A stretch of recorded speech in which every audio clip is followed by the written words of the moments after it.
ایک بھائی نے اپنے بھائی کو زندگی دینے کے لیے اپنی جان قربان کر دی۔ یہ کہانی ہے محبت، اثار اور ایسے رشتے کی جو موت کے بعد بھی زندہ رہتا ہے۔ السلام علیکم ناظرین، یہ کہانی ہے دو بھائیوں کی، محبت کی اور قربانی کی، جو صدیوں یاد رکھی جائے گی۔ نوابشاہ کے ایک گھر میں زندگی اور موت کا کھیل شروع ہوا۔ ایک بھائی جگر کے عارضے میں مبتلا ہوا تو ڈاکٹروں نے کہا کہ ٹرانسپلانٹیشن کے بغیر ان کی زندگی ممکن نہیں ہے۔ دوسرا بھائی جس کا نام خالد تھا، وہ پولیس اہلکار بھی تھا، اس نے کہا کہ میرا جگر لے لو اور میرے بھائی کو دے دو۔ ناظرین، یہ فیصلہ اتنا آسان نہیں ہوتا۔ جہاں سگی اولاد اور ہزاروں لوگ جو ہیں اس چیز سے بھاگتے ہیں، لیکن پیار اور محبت خوف سے بالا تر ہے۔ کوئی بھی خوف جو ہے وہ پیار سے بڑھ کر نہیں ہوتا۔ اس شخص نے اپنے سگے بھائی کو جگر ڈونیٹ کیا اور خود زندگی کی بازی ہار گیا۔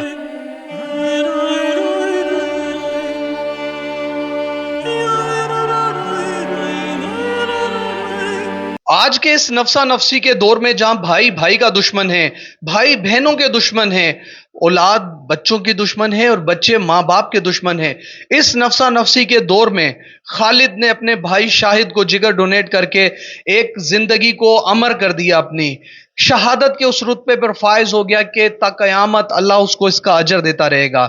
جہاں اس کے بیوی، اس کے خاندان کے اور لوگ سب موجود ہیں۔ اپنی زندگی کی بھری جوانی کے اندر اس نے اتنا بڑا فیصلہ لیا۔ بہت سارے دوستوں نے منع کیا کہ ایسا مت کریں، آپ پولیس اہلکار ہیں، کل کو ڈیوٹی میں آپ کو پرابلم ہوگی اور زندگی میں مسائل ہوں گے، آپ کا بھائی تو ویسے ہی کمزور ہو گیا ہے، اس کا جگر ختم ہو گیا ہے، اگر اسے ٹرانسپلانٹ بھی کر دیا جائے گا تو ہو سکتا ہے وہ کچھ ٹائم کے بعد پھر جو ہے اس عارضے میں مبتلا ہو جائے۔ لیکن اس بھائی نے ایسی ایک زندہ مثال قائم کی کہ میں سمجھتا ہوں جو صدیوں جو ہے اس کو یاد رکھا جائے گا۔ اس کی قبر پہ اللہ ہزاروں رحمتیں اور برکتیں نازل فرمائے، اللہ اس کے درجات کو بلند فرمائے۔ بزرگ والد جو ہیں پیچھے رہ گئے ہیں۔ اب جو بزرگ والد ہیں آپ دیکھیں کہ وہ کس قدر ضعیف ہیں، کس قدر غم میں ڈوبے ہوئے ہیں۔ کہیں تو کس سے کہیں، شکوہ کریں تو کس سے کریں کہ میرا ایک بیٹا جو ہنستا مسکراتا اپنے بھائی کو جگر ڈونیٹ کرنے کے لیے گیا اور وہ خود زندگی کی بازی ہار گیا۔ دوسری طرف جس کی امید نہیں تھی، انہی کا دوسرا بیٹا جس کا نام شاہد ہے، اس کے لیے زندگی کی امیدیں ہار بیٹھے تھے یہ سب، لیکن اللہ کو، قدرت کو کچھ اور ہی منظور تھا۔ یہ کہانی ایک سچی محبت کی کہانی ہے۔ دونوں بھائی جب گنبٹ گئے تو ڈاکٹرز نے کہا کہ آپ کے بھائی کو جگر ڈونیٹ کیا جائے گا۔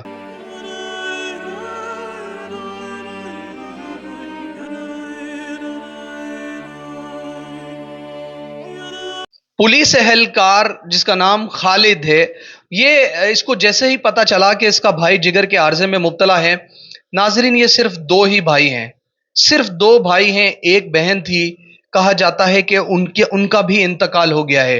اس وقت دنیا کے اندر یہ دو بھائی ہیں اور ان کی محبت ایسی ہے جو امر ہو گئی۔ جیسے ہی خالد کو پتا چلا کہ شاہد کا جگر خراب ہو گیا ہے اور وہ کسی کو بتا بھی نہیں رہا، اس نے ڈاکٹرز کے پاس گیا، پھر وہاں سے گنبٹ گئے۔ گنبٹ سندھ کا ایک بہت بڑا ہاسپٹل ہے جہاں پہ لیور ٹرانسپلانٹیشن ہوتی ہے، پاکستان بھر سے لوگ وہاں آتے ہیں، کامیاب آپریشنز ہوتے ہیں، لیکن اس مرتبہ قدرت کو کچھ اور ہی منظور تھا۔ جب خالد وہاں اپنے بھائی شاہد کو لے کے پہنچا تو ڈاکٹرز نے بتایا کہ آخری حل لیور ٹرانسپلانٹیشن ہے، جس پر ایک لمحہ بھی سوچے بغیر خالد نے کہا کہ میں اپنے بھائی کو جگر کا ٹکڑا دوں گا، کوئی مسئلہ نہیں ہے، میرا جگر لے لیں جتنا چاہیے۔ مختلف ٹیسٹ کروائے گئے، بہت سارے لوگوں نے خالد کو منع کیا کہ آپ ایسا نہ کریں، لیکن پیار جو ہے ہر خوف سے بالا تر ہوتا ہے۔ جب پیار ہوتا ہے تو انسان کو خوف نہیں ہوتا۔ اور اسی طریقے سے خالد کے تمام ٹیسٹ کروانے کے بعد جب ہاسپٹلز کے اندر آپریشن ہوا تو کہا گیا کہ بالکل سکسیسفل آپریشن ہے اور شاہد بھی ٹھیک ہے اور خالد بھی ٹھیک ہے۔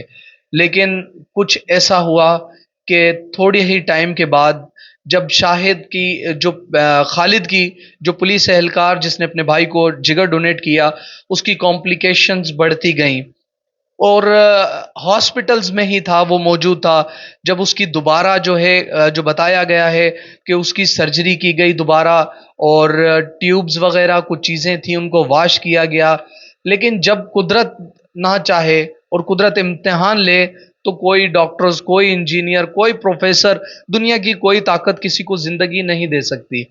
لیکن محبت کی یہ جو مثال ہے، ایسی مثالیں آپ کو نہیں ملتی۔ اب ایک اور شخص ایسا تھا، ہم نے دیکھا تھا 2-3 سال پہلے کا واقعہ ہے، جس نے اپنی ماں کو جگر دیا تھا اور وہ خود فوت ہو گیا تھا اور ماں زندہ تھی۔ تو اللہ کریم ان کی مغفرت فرمائے، ان کے بزرگ باپ جو ہیں، والد صاحب جو ہیں، ان کو اللہ تعالیٰ صبر دے، طاقت دے اور ہمت دے کہ وہ زندگی میں آگے اس غم کو بھلا سکیں۔ گھر میں ماں، بیوی سب سوگ کے عالم میں ہیں، پورا محلہ بلکہ نواب شاہ کی تمام فضا جو ہے اس وقت سوگ کے عالم میں ہے، لیکن ہر کسی شخص کے زبان کے اوپر خالد کا نام ہے۔ خالد یوں تو زندگی کی بازی ہار گیا، لیکن وہ امر ہو گیا تا قیامت میں۔ سمجھتا ہوں جب بھی مثال دی جائے گی دو بھائیوں کی محبت کی، تو بتایا جائے گا کہ خالد وہ بھائی تھا جس نے اپنی زندگی ہار گیا اور اپنے بھائی کے لیے قربانی دے گیا۔ سب کو پتا ہے یہ کام آسان نہیں ہے، سب کو پتا ہے، سب جانتے ہیں کہ اس میں موت کا خطرہ ہے، لیکن جب بھائی کی محبت ہو اور بھائی بھی خالد جیسا ہو تو موت اس کا کچھ نہیں بگاڑ سکتی۔ اللہ تعالیٰ اس کو کروٹ کروٹ جو ہے جنت الفردوس میں اعلیٰ مقام عطا فرمائے، اور اللہ تعالیٰ ان کے تمام گناہوں کو، تمام غلطیوں کو معاف فرمائے، اور اللہ تعالیٰ تمام بھائیوں کو اسی طریقے سے محبت کی توفیق عطا فرمائے۔ معاشرہ بگاڑ کی طرف ہے، وہاں اللہ تعالیٰ ہمارے سامنے کبھی کبھی ایسے محبت کے واقعات لے کے آتا ہے جسے سن کے ہم رشک کرتے ہیں۔ اپنا بھی خیال کیجئے، اپنے ناراض بہن بھائیوں کو آج ہی فون اٹھائیے، کال کیجئے اور ان سے معافی مانگ لیجئے، چاہے آپ کی غلطی ہے چاہے نہیں ہے۔ جب تک بہن بھائی آپس میں ہوتے ہیں بہت محبتیں ہوتی ہیں، شادی کے بعد رشتے بدل جاتے ہیں، لیکن آپ جو آپ کے سگے رشتے ہیں ان کو نہ بھلائیں۔ آج فون اٹھائیں، اپنے بہن بھائیوں سے رابطہ کریں اور اپنی باقی کی زندگی کو محبت سے گزاریے۔ اپنا اور اپنے پیاروں کا خیال رکھیے گا۔ شکریہ جی، اللہ حافظ۔